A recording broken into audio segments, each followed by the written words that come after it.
Hey guys, good morning. Welcome to my second vlog. Nagsugba me, nagkilaw me og tuloy diri sa Pantalan. Stay tuned sa atong finished product sa sinugba og sa kinilaw og sa binulad nga tuloy. Daghan kay diri sa Pantalan, guys. Stay tuned. Muli siya gitawag ko sa tingala ni boy. Tuloy. Sulod, kamen. Tuloy. Gihimo ni siya og agi pikas-pikas kay aron siya ibulad. O mo ni siya kalanon og dato. Nananaw na siya pag ulit akil ka. Inanaw na siya paglimpyo kuan og hasang ana tinae para dili siya dulon og ulod. Lantawan ninyo ha unsa pag kuan kay mahal kaayo ng kilo ani pag mabulad na. Tag 650. Bagalay. No.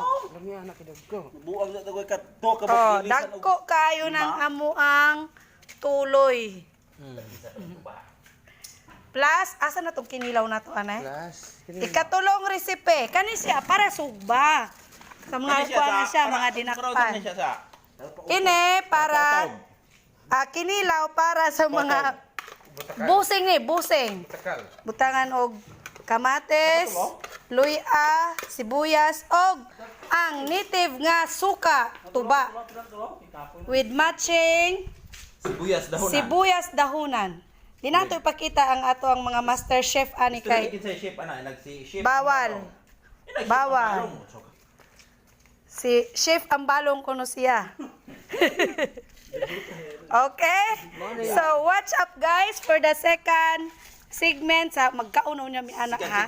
Kanang maga sinugba na siya ug mahuman na tong kinilaw. Are na rin iba ay naglakaw.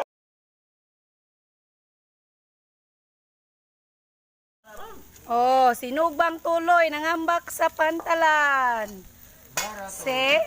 Barato ra na.